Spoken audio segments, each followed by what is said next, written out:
guys, how are you doing? I hope you're doing well. Thank you so much for tuning in. It's me, your girl Candy. So if you have not subscribed to my channel, if it's your first time seeing this face, hit on that subscription box and also turn on your notification bell so you don't miss any of my videos. And to my new subscribers, welcome. I see we have 20 new subscribers in this channel. I appreciate you guys. Thank you so much for subscribing to my channel. But another thing I want to beg you guys is that please watch my videos. If I'm boring, let me know. If there is any topic you want me to talk about, let me know at the comment section. I'm a good listener. I'm going to bring it out for you. So today I'm going to talk about Swedish citizenship and how to get a Swedish citizen. Let me start with the children. You know, I think there was a time somebody asked me a question that if I give birth to a child in Sweden, does that child become a Swedish citizen automatically? No. In Sweden, a child does not become a Swedish citizen automatically unless, you know, one of the parents, for example, if a mother, if you are a Swedish citizen, if you give birth to your children, they just inherit that citizenship. So automatically they become Swedish citizen. That is, if you are a mother is a Swedish citizen and she gives birth, the children become, even at the hospital, I remember when I gave birth to my son, being a Swedish citizen, my son and my daughter became a Swedish citizen automatically. So on them, you know, there's a paper they're gonna write. They will write Swedish, they will write Svensk. So when you see anything like Svensk, that means you're a Swedish citizen. Because if you're not a Swedish citizen, they will actually state where you're from. So now, if one of the parents is a Swedish citizen, then the child becomes a Swedish citizen automatically. So for you to be a Swedish citizen, first of all, you must have a permanent residence, right? Or you must have lived in the country for 5 years consequently. I mean, 5 years uninterrupted. So, for example, maybe you travel to your country and stay for 1 year. That's gonna interrupt your citizenship. So it's very, very important that you bear in mind that for you not to mess up your document or your citizenship, you must take, you know, a holiday, short holidays, not like 1 year. I think it's even over 6 months holiday. It can actually ruin your citizenship. So you must have lived in Sweden for a certain time. And normally, according to the migration office, they say 5 years uninterrupted. Another thing, if, for example, you are over 18, I mean, for you, if you want to, you are 18 years and you want to apply, then the rule is 18 years and you can do the application by your own. For children under the age of 18, I think the guardian has to, you know, to do the application for them. And yeah, I mean, the application, you can do it online. It's more faster when you do it online. It goes very fast. Then another thing I wanted to say, like, for example, if a child was born and then the parent died, you know, and the deceased was a Swedish citizen, then that child becomes a Swedish citizen. So if the father died or the mother died or one of the parents died, then that child has already acquired a Swedish citizen automatically. So that is another point that I wanted to point out, that if the deceased was a Swedish citizen by the time he or she was dying, then that child automatically is a Swedish citizen. So another thing is, like, for you to be a Swedish citizen, you must have lived in the Swedish system orderly. What do I mean by orderly? My brothers, my sisters, avoid crime. Crime has caused a lot of people, even their documents, I mean, even a lot of things. So for you to have, before you have your Swedish citizen, I'm not even saying that after you have your Swedish citizen, you should now go and do anyhow. The Swedish citizen system is tough. It's very tough. You can't deceive this system. They will get you one day or the other. You know, every day for the thief, one day for the owner. So you must have lived in the Swedish system orderly, so no crime, because they're gonna check. The Säkerhet police said they're gonna check. The police themselves, they will check. You must not enter debt. You know, a lot of people think that, oh, I'm in Sweden now, I can do anyhow now. I can now take a loan. I don't arrive now, I'm working. I'll take 2 million, 3 million, or whatever, and I'll go invest in Africa. And you go flangering the money, and then you enter into serious debt.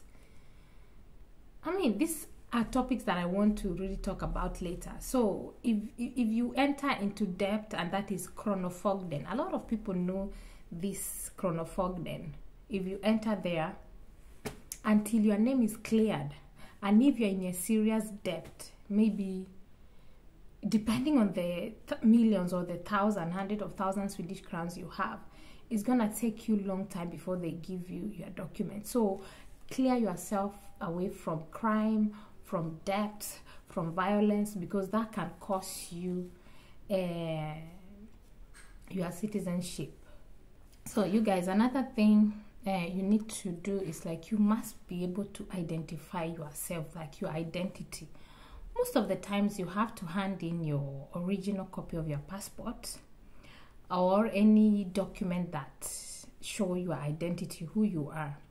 And I also read on the migration office that if you don't have a passport and maybe you have one of your relatives, they can stand in for you.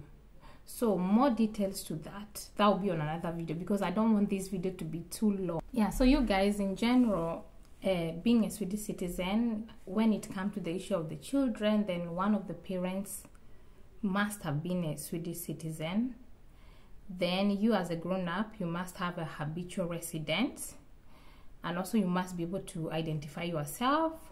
I said stay away from problems, stay away from crimes, stay away from debt, because that can cost you your, citizenship. And I wanted to check on the migration office when it comes to this habitual resident time in Sweden. Habitual residents mean that you are a resident of Sweden and have an intention to stay. As a rule, you must have been a resident of Sweden for 5 consecutive years. I think I said that. Why you settled here and what permit you had during that time determines whether you can count all the time in Sweden. So how do you count your habitual residence? How is it counted? If you had a permanent resident or resident permit for settlement, when you entered Sweden, you can count from the day you came to Sweden. So if you had a permanent resident when you entered Sweden, so you can count from that time. If you did not have a permanent resident when you entered Sweden, the time is counted from the date you submitted your application for a resident permit in Sweden, okay? And then if your application for a resident permit was denied, then you submitted a new application. Then it's counted from the date you received an approval. I hope this. So about traveling abroad, I just checked from the migration, website. It's actually shorter than I thought. They said if you traveled abroad for a short visit or holiday, for example, it has no impact on the period of habitual residence in Sweden. But if you are abroad for more than 6 weeks in total during a year, the entire time you are outside Sweden must be subtracted from the period of a habitual resident. So they will subtract that time, which means now your citizenship, you wait for longer. If you move to a different country and settle there, your habitual residence is interrupted. You can begin counting your habitual residence from the day you move back to Sweden. So you can see, guys, so that's how it happens. And for EU citizens and their family, they must have met the requirements for the right of residence in order to have a period of habitual residence in Sweden and be able to apply for Swedish citizen. So you guys, so it's not that complicated. Like I said, you must have a permanent resident, or you know, a kind of resident of stay, settlement resident. And then you've heard me saying identify yourself. Of course, even before you get your permanent residence, they always ask for your identity, that is your passport. And then must have lived in the country, you know, like I said, 5 years consecutively. So if you are traveling, always keep that in mind, you know. Then stay away from trouble, stay away from debt, because they check police, Sakehet police and other police, Kronofogden. I mean, they will check you. So you'll be checked and tried. And another thing I wanted to mention, though it has not been put into effect, and I believe Sweden is going to do that. Other countries, I think, is it Denmark and Finland? They always do this language thing. They have been talking about this thing, and I tell you guys, maybe one day they will just come and say, if you want to be a Swedish citizen, you must do an exam. That is, they must try your Swedish, your knowledge of Swedish, you know. So it's very good for you to be ready, so that you are not waiting there and then one day they put the rule and you cannot even say good morning, how are you, my name is. It's gonna be so bad for you.